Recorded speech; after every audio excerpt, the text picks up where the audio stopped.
Welcome to The Explainer. Today, we are literally shattering the illusion of the AI mind by exploring how these systems actually retain information.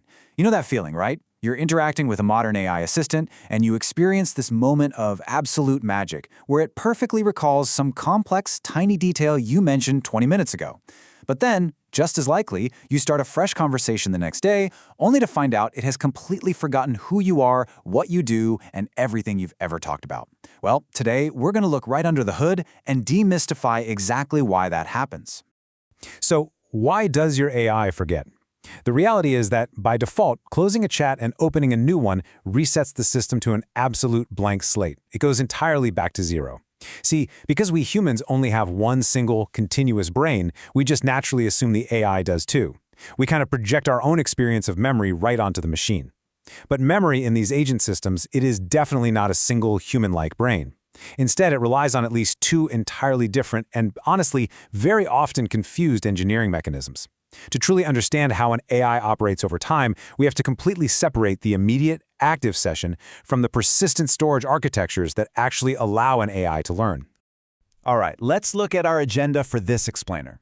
First, we'll go inside short-term memory, then explore deliberate long-term storage, compare the trade-offs between the two, see a memory in action, and finally, decode those big AI memory claims. Okay, let's dive straight into part one, inside short-term memory, or what we like to call the working desk. So this short-term memory is formally known in the industry as the context window. Think of this as the literal physical desk space of the AI. Everything currently active in your conversation, your instructions, the AI's previous answers, even the invisible system rules that dictate its personality, they're all sitting right there, spread out on this desk. It is incredibly fast. In computer hardware terms, it functions a whole lot like RAM. Just like your computer's RAM, it needs constant power and attention to hold on to those thoughts. As long as the information is right there on the desk, the AI can see it perfectly and instantly, referencing every single detail you've typed in that specific session. But here is the kicker. This working space is highly temporary. The moment the session terminates or the context limit is reached, this entire desk is swept completely clean, gone. If an AI relies purely on this short-term space, engineers have to use messy workarounds when the window inevitably fills up, like creating rolling summaries of the conversation. But as research shows, this leads to a huge problem called summarization drift. Think of it like a massive game of telephone. If you tell a detailed story, and the system summarizes it, and then it summarizes that summary later, eventually, the AI only remembers a really generic sanitized version of your chat. Critical, low-frequency details, say a specific food allergy or the exact name of an important file, they simply vanish into the drift. And you know, simply making the desk bigger isn't a perfect fix either, because the more clutter you stack on a physical desk, the harder it is for the AI to focus on any single specific piece of information buried in that pile. Which brings us to part two, deliberate long-term storage, or the filing cabinet. Because what happens when we close the window but actually need the AI to remember something for next week? Right? A truly autonomous agent just cannot function if it loses its mind every single time the window closes. This brings us to the second mechanism, which is often built on what engineers call vector stores. This acts as a vast basement filing cabinet holding infinite records, safely tucked away outside the active session. This is persistent external storage. It operates completely independently from any single active conversation. If the context window is the computer's RAM, this long-term storage, that's the hard drive. Data written down here survives even when the power to the conversation is totally cut. Now, the crucial takeaway here is that absolutely nothing gets down to this basement automatically. Unlike the short-term desk where everything you type is instantly visible, the agent must actively recognize a valuable piece of information, write it to storage, and then specifically hunt for it later. It's a formal write, manage, read loop. Imagine you tell the AI, "Hi, how are you? The weather is terrible today. Oh, by the way, my project deadline is Friday." The AI has to actively filter out all the noise of the small talk and the weather, decide that the Friday deadline is the critical information, explicitly format that data, and deliberately save it to the cabinet. And later, it has to deliberately query that exact same database to retrieve it. It's 100% intentional. Moving to part three, comparing the trade-offs.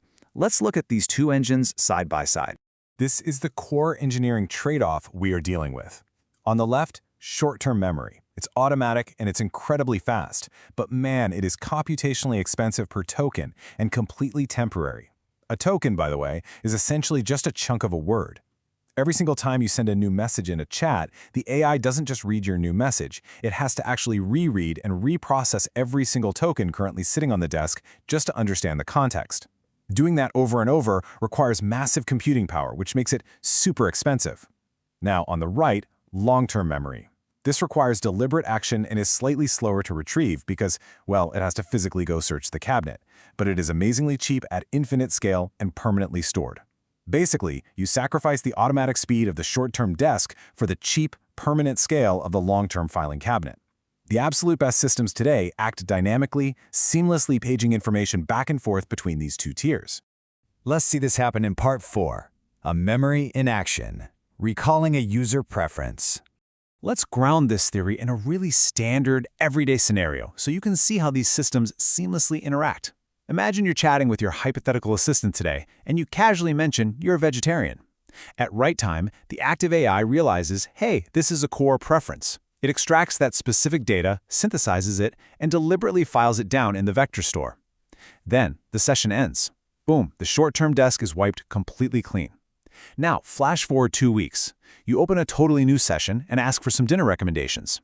At read time, before the AI even generates its very first word back to you, a background process searches the vector store, retrieves the fact that you are a vegetarian, and silently injects that fact right back onto the short-term desk. It all happens behind the scenes. It gives you this flawless illusion of a persistent human-like memory, when in reality, it was just a highly orchestrated data transfer from the cabinet directly to the desk. Finally, Part 5, Decoding AI Memory Claims and Seeing Through the Hype. Armed with this structural knowledge, you can now totally decode those wild marketing claims when a new consumer product promises it remembers you. Because as we've definitely learned today, not all memories are created equal. You really need to ask yourself, is this product actually engineered with a proper, deliberate, long-term storage pipeline? Or are they just giving me a larger, way more expensive context window? Because if it's just a massive context window, it's inevitably going to fill up, drift, and forget you all over again. You should also be asking, how does the system filter out the noise? If it just saves everything verbatim instead of extracting key facts, that retrieval process is going to get clogged with garbage small talk pretty fast. And honestly, perhaps most importantly for your own privacy, can you actively delete memories from that external database? True long-term memory systems must have auditable deletion mechanisms so you can yank sensitive data right out of the filing cabinet on command. So, let's wrap this whole thing up. AI memory is absolutely not a magical continuous consciousness. It's a highly orchestrated dance between a fast, temporary working desk and a vast, deliberate external filing cabinet. And it leaves us with a pretty wild question. If an AI only remembers what its architectural parameters explicitly decide to file away, whose memories are they really? Yours or the engineer's? Short-term memory lives in the context window. Next, exactly how that window fills up and why faster than you'd think.